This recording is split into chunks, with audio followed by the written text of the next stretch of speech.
回見ていただいた映像は昭和17年1942年頃の帝国海軍が保有していた戦艦をバーチャル空間で復元したものです。この動画では簡易的ではありますが各艦の概要を紹介いたします。このシャープな船体が特徴なのは戦艦金剛です。金剛は日本初の超土級巡洋戦艦としてイギリス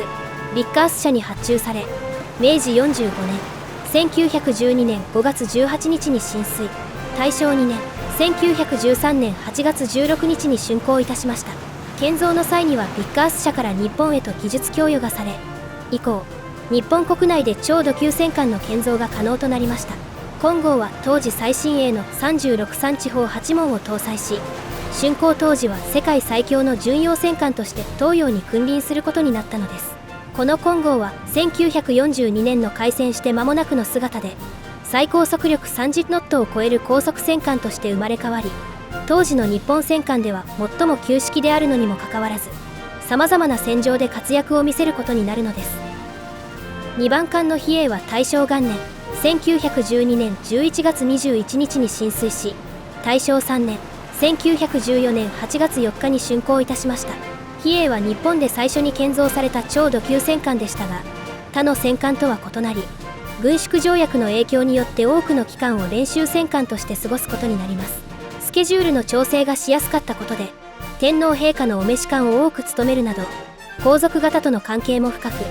長門や陸奥と並んで戦前から日本国民に広く親しまれた船でした。しかし、国際情勢の悪化から練習戦艦だった比叡は第一線に復帰します。その際に戦艦大和建造の試験も兼ねて、東型と呼ばれる最新の環境に改装されたことで、他の混合型戦艦とは大きく艦影が異なっています。3番艦の春名は大正2年1913年12月14日に進水し、大正4年1915年4月19日に竣工いたしました。春名の建造にはイギリスの支援を受けつつも、日本国内で生産された資材の比率を比叡よりも高めるなど、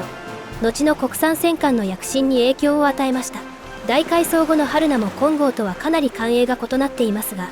これは混合型の姉妹艦4隻の中で最も早く大改装を受けたことが影響したためです。また、開戦直前に防空指揮所が設置されたことで、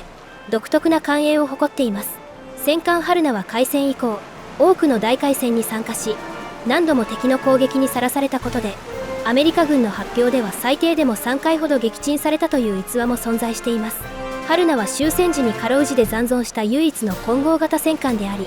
活躍した混合型の中でも特に武勲艦として知られています。4番艦の霧島は大正2年1913年12月1日に進水し、大正4年1915年4月19日に竣工いたしました。春名と竣工日が同じ理由は、春名の建造を担当した川崎造船所と霧島を建造した三菱長崎造船所が熾烈ともいえる建艦競争を行った結果、造船関係者の一人が作業の遅延に強い責任を感じ、自害してしまったことに配慮したためです。霧島は外見的には金剛ととてもよく似ており、防空指揮所の形状の違いを除いて艦影に大きな差はありません。昭和16年の開戦以降、開戦の主役は航空母艦へと移っていきましたが、霧島はその速力を生かして多くの戦場に投入されていきます。そして第3次ソロモン海戦では自らよりも大きく格上の新型戦艦サウスダコタと壮絶な砲撃戦を繰り広げることになるのです。この高くそびえかつ不安定な違法建築はおなじみの戦艦扶桑です。戦艦扶桑は大正3年1914年3月28日に進水し、大正4年1915年11月8日に当時世界最大の戦艦として竣工いたしました。扶桑の最大の特徴の環境が不自然に高く、いびつになってしまった要因は砲撃戦距離が長くなり続けたことと、航空偽装を3番砲塔に搭載したことによる影響でした。扶桑は日本独自の設計で建造された初めての超土級戦艦でしたが、設計には問題もあり、特に防御面で大きな欠点を抱えた戦艦となってしまいました。それでも軍縮条約の都合により扶桑は延命が続けられ、特に1935年頃の大改装によって問題点の解決も図られましたが、やはり旧式な戦艦であることは否めませんでした。扶桑は開戦後も内地にとどまり、練習艦のような運用がされましたが、1943年以降南方へと進出。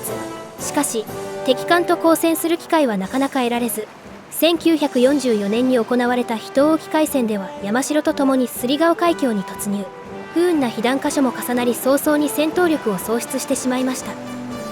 戦艦山城は不走型戦艦の2番艦として大正4年1915年11月3日に進水し、大正6年1917年3月31日に竣工いたしました。戦艦不走での不具合を改善するために一部に設計の変更も加えられています。大改装後の山城は姉妹艦の不走とは大きく艦影が異なっており、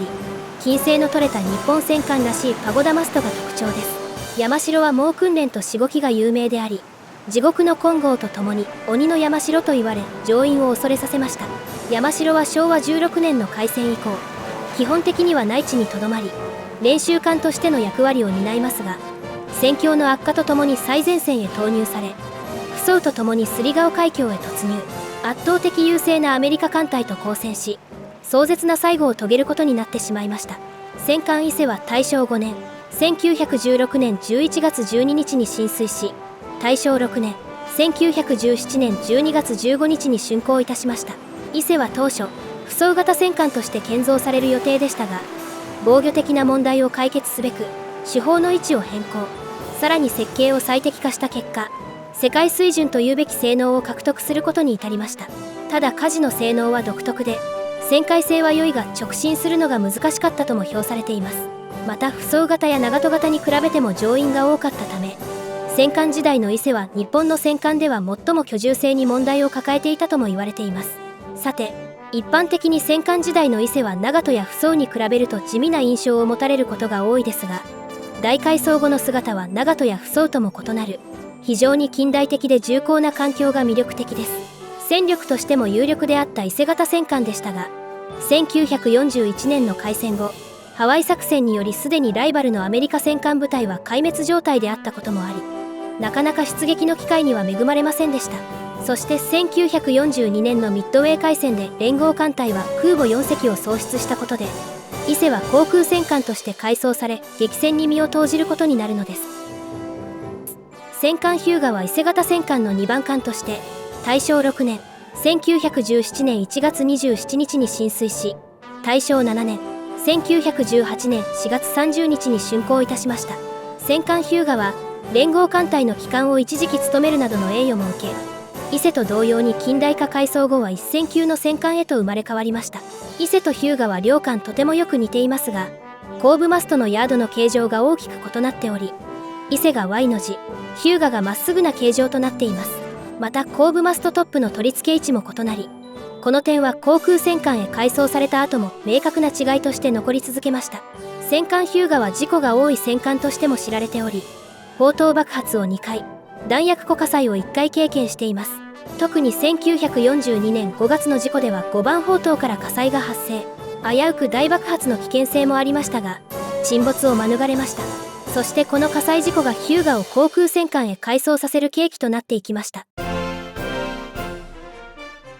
戦艦長門は大正8年1919年11月9日に進水し、大正9年1920年11月25日に世界初の41センチ砲を搭載した戦艦として竣工いたしました。長門型戦艦は88艦隊計画の最初の一隻で、軍縮条約下では世界7大戦艦、通称ビッグセブンの一隻として世界に君臨いたします。長門は関東大震災での被災地に急行したり、また連合艦隊機関の栄誉も長らく務めるなど、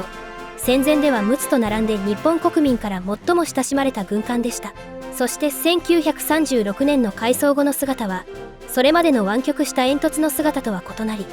これこそまさに浮かべる城が如くの重厚な艦影は見る者を圧倒しました。長門は昭和16年の開戦以降、敵艦と交戦する機会は訪れず、マリアナ沖海戦、秘湯沖海戦に参加するも大きな戦果は挙げられませんでしたが、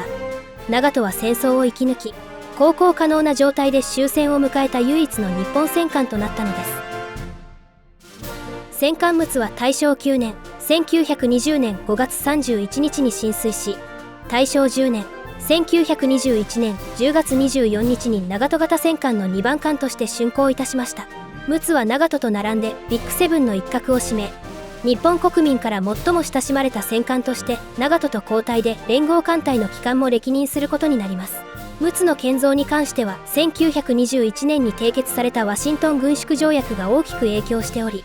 当時8割程度まで工事が完了していた陸奥を完成艦と認めさせるために激しい条約の交渉が行われました。結果的に陸奥の保有は何とか認められましたが、日本側の戦艦の保有数の比率を悪化させてしまうことにもつながってしまいます。陸奥も開戦以降、長門と共にミッドウェー海戦に参加するも敵艦と交戦することはありませんでした。そして1943年6月8日、広島柱島白地にて停泊中の陸奥の3番砲塔が突然大爆発を起こしてしまいます。陸奥の船体は真っ二つとなり、多くの乗員と共に沈没してしまったのです。この沈没は現在でも様々な説があり、真相は分かっていません。戦艦大和は昭和15年、1940年8月8日に進水し、昭和16年、1941年12月16日に竣工いたしました。ワシントン・ロンドン軍縮条約を脱退した日本は、アメリカの戦艦がパナマ運河を利用することを逆手に取り、性能で優位に立つために世界最大の46産地砲9門を搭載。さらに20キロから30キロの地点で自らの手法に耐えられるように設計され、日本の造船技術の全てを注いで建造された戦艦でした。艦隊決戦での活躍に大きく期待された大和でしたが、ハワイ作戦以降、時代は空母と航空機の時代へと移ってしまい、南方にあってもなかなか敵艦と交戦する機会に恵まれませんでした。また、大和は他の戦艦よりも多くの箇所に冷房が設置され、居住性にも優れていたため、大和ホテルとも揶揄されてしまいます。大和が敵艦と初めて交戦したのは、絶望的な戦況に陥っていた1944年10月、サマール沖海戦でしたが、皮肉にも装甲が薄い護衛空母に対して大和の砲撃は有効ではなく、大きな戦果は得られませんでした。翌年1945年4月、戦艦大和は沖縄を救援すべく海上特攻に出撃。多数の魚雷や爆弾を受け、その性能を発揮することなく沈没してしまったのです。戦艦武蔵は昭和15年、1940年11月1日に進水し、昭和17年、1942年8月5日に竣工いたしました。戦艦武蔵は民間企業の三菱長崎造船所で建造されましたが、その建造を秘匿するために大量の城を用いたり、浸水の際は対岸に乗り上げないか懸念されるなど、建造の際には多くのエピソードを残しています。大和と武蔵では武装の変化からその違いを見ることができますが、最後まで両艦で異なっていたのは後部環境の階段であるラッタルの違い、艦尾方向のリノリウム歩行体の角度の違いが挙げられます。今回の映像での大和と武蔵は昭和17年頃の姿で、最終時の機銃が大量に搭載された姿ではなく、純粋な戦艦としての姿を再現しています。武蔵も大和と同様、南方にあっても戦闘の機会には恵まれず、武蔵旅艦とも揶揄されてしまい、敵艦隊と交戦する機会はなかなか訪れませんでした。そして1944年の秘湯沖海戦では渋谷海で艦載機の猛攻を受け、魚雷20発、爆弾も至近弾合わせて35発を被弾し、ついに沈没してしまったのです。しかし恐るべきことに、これら攻撃は一発も武蔵の主要区画を貫くことはありませんでした。最新の研究では武蔵はかすり傷の蓄積により沈没したと評価されています。以上が昭和17年頃の帝国海軍が保有していた戦艦の復元 CG でした。この時期を最盛期として、同年末に比叡や霧島が喪失、航行可能な状態で大戦を生き抜いたのは長門一隻に過ぎず、その長門も原子爆弾の実験により失われてしまったのです。